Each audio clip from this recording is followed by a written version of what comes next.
Hello and welcome to episode 4 of Professor Jordan's Whys of History. Oh, we need a tagline. Hello and welcome to episode 4 of Professor Jordan's Whys of History, where we'd examine the Z's of history if we could afford it. In this episode, I'll be looking at a very important aspect of a very important event that doesn't get too much attention: why the Allies won World War II. The saga of this episode begins far too many years ago, back in high school. Oh, high school. I fondly remember the days spent meticulously reading every page of my textbooks and dutifully doing all of my homework to the absolute best of my ability, basking in the universal admiration of my teachers, all while being the most popular kid at school. I remember 9th grade US history and studying World War II. Our textbook had plenty about the submarines and the Hitlers and the D-Days of World War II, but like one freaking paragraph about why the war ended up the way that it did, as if it was like predetermined or somewhat inevitable. I then thought to myself, one day I should make a video show and address this issue so that no student shall ever suffer as I did again, showing a remarkable level of foresight I have not been able to achieve since. Before we start answering this question, let's take the scenic route with our randomly relevant random word narrative. Specifically, a historical narrative. A historical narrative is the process of taking an event in history, say World War II, and turning it into a story, with all the usual fixins that a story contains, like characters, settings, motivations, and most notably, big life lessons we can learn from. One of the reasons I think there is no one on this small blue-green rock suspended in space who doesn't like learning about World War II is because it is both literally and figuratively the perfect historical narrative. Think about it. You've got your two sides in a massive conflict to decide the fate of the world. You've got your good guys representing democracy, liberty, and morality, fighting to prevent your bad guys representing oppression, tyranny, and ruthlessness from conquering more and more innocent people. You've got great good guys like Winston Churchill, FDR, and MacArthur, as well as evil bad guys like Mussolini, Hirohito, and of course the biggest and baddest of historical villains, Charlie Chaplin? You've got memorable events like Pearl Harbor, the Blitz, Midway, D-Day and Normandy, Iwo Jima, the Battle of Britain, the Holocaust, the Rape of Nanking, and the atomic bomb, all shaping the story, as well as reinforcing who the good guys and bad guys are. At the end of the day, despite the odds stacked against them, the good guys managed to liberate all the people oppressed by the bad guys, bringing the bad guys to their just end and saving the world from a horrible fate. You could erase World War II from history, turn it into a movie trilogy, and it would be up there as one of the great franchises like Star Wars and Lord of the Rings, with the inevitable flood of cheap toys and the few surprisingly good video game tie-ins that follow. While that story isn't that far from the truth, the problem with a narrative is that it tends to make history much more black and white than it really is. There's a sizable number of problems with explaining World War II like I just did, and it also creates the idea that this outcome was a bygone conclusion, as after all, the good guys always win, right? Right? Keeping that awesome tangent in mind, let's address the question. So why did the Allies win World War II? What was it about the combination of more or less Britain, the United States, and the USSR that managed to defeat more or less Germany, Japan, and Italy? The easy answer is threefold: American stuff, cooperation, and bombs. Wouldn't it be cool if we had like an explosion here or something? Part 1, American stuff, cooperation, and bombs. Lots and lots and lots and lots and lots of bombs. On the eve of Hitler's invasion of Poland in 1939, the widely accepted but debatable start to the war, one would not have been remiss for predicting the war to go in the Axis' favor.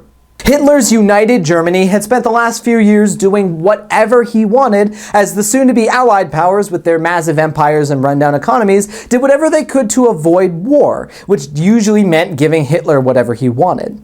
Italy got to invade Ethiopia with basically no repercussions, while on the other end of the world, Japan was well past becoming a major imperial powerhouse and was invading a China that was already dealing with a civil war. Once the war began, Germany successfully blitzkrieged their way through just about every country in Northern Europe, including France, in just under a year, with basically just Britain left thanking the heavens that it was an island, though that was little comfort when Germany began systematically bombing the crap out of it. The USSR would be betrayed and attacked by Germany in 1941, and when the US finally did enter the war, it was pretty unprepared to fight a two-front global war against a foe that clearly had the upper hand. So how do we go from this situation to victory just 4 years later? Let's first look away from Europe for about 30 seconds and talk about the United States.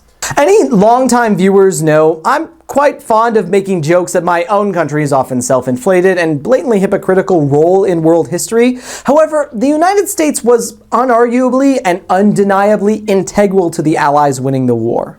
While the United States didn't have the empires that the other Allied powers could claim, it made up for it with a sizable population, tons of natural resources, and a president who was well-liked and could whip the workforce into a wartime economy without much trouble. Not only that, but the intensity and length of the conflict meant a continuing supply of weapons, equipment, boats, tanks, and planes was extremely vital, and the United States benefited immensely from the fact that its factories and naval yards and farms and cities were protected by thousands of miles of Atlantic Ocean. In comparison, Axis factories and military installations were much more vulnerable, being much closer to their enemies and the actual fighting, a fact that the Allied powers would heavily exploit. At the end of the day, it's not hard to see why the side with the essentially unlimited wartime production facilities that couldn't be bombed or captured ended up winning. However, it wasn't just American stuff that helped the Allies win the war, it was the fact that the Allied powers coordinated their efforts. Even before entering the war, the United States was loaning Britain tons of weapons through the Lend-Lease Act, as well as supporting China by placing embargoes upon Japan. The Allies, representing the ideals of corporate terminology, synergized their efforts when bombing Germany, collaborated in attacking targets on the ground, and would bring their leaders together multiple times throughout the war to discuss the previously mentioned synergy and collaboration. Meanwhile, the Axis powers didn't really work together and had a much more one-sided relationship. Germany vastly surpassed Japan and Italy in terms of military strength and industrial capability, and therefore felt much more military and economic burden throughout the war. Ultimately, even if the Axis powers had worked together in a similar way, the numbers were simply against them. The population of the Allied powers almost tripled that of the Axis, and the United States alone had a higher GDP than all of the Axis powers put together. Finally, these two pieces would come together and solidify Allied victory through bombing, which was ultimately ruinous to both Germany and Japan. While air power was not new to World War II, its usage certainly was, and it wouldn't take long before bombing non-military targets like infrastructure, factories, and cities became the norm. It was here that the Allied powers truly and utterly gained the upper hand, as the amount of bombs dropped by Allied planes utterly dwarfed that of the Axis. For example, Germany's infamous bombing of multiple British cities like London during the Battle of Britain would kill around 50,000 civilians over the course of about 6 months. In contrast, the Allies managed to hit half that number of people in Dresden, Germany alone over 2 days in 1945. In Europe, the combined American and British air forces would bomb Germany relentlessly, killing between 400 and 600,000 people. Allied bombs destroyed over half of Frankfurt, Dresden, Hamburg, and Cologne, with 1/3 of Berlin leveled by bombing. In Asia, the Allies would bomb almost 70 different Japanese cities, often using incendiary bombs specifically designed to light Japanese buildings on fire. The Allies would kill over 100,000 people in Tokyo over 2 nights in March of 1945. And by the end of the war, roughly 50% of Tokyo was leveled, and an estimated 5 million Japanese citizens were homeless. This relentless bombing stressed the industrial and economic capacity of the Axis powers, and with no way to equally shut down American production, it meant that they were doomed to a war of attrition they probably couldn't win. So remember like a couple of minutes ago when I said there was a lot wrong with the narrative of World War II I presented? I think some flaws should be pretty apparent at this point, but I want to focus on one massive point that is both vital to understanding why/how the Allies were able to win the war, but also one that very much challenges that narrative I presented. That massive point pertains to the red-headed stepchild of the Allies, one United Soviet Socialist Republics, a nation formerly known as Russia and led by a one Joseph Stalin. Join us next time as we take a trip to the land of Uncle Joe and examine the contributions of the USSR, which, spoiler alert, may have been more important to Allied victory than all the things I just mentioned here.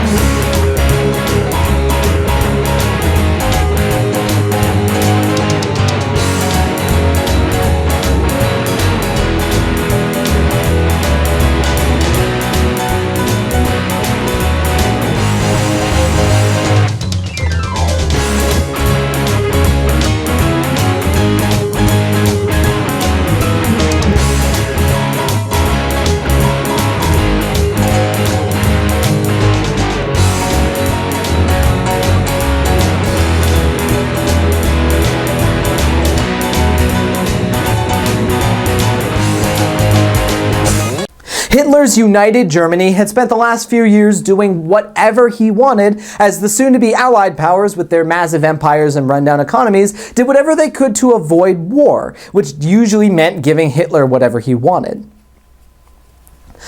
Italy, sorry. I was like, who invaded Ethiopia? Oh yeah, Italy. Your mom. Oh, poor Ethiopia.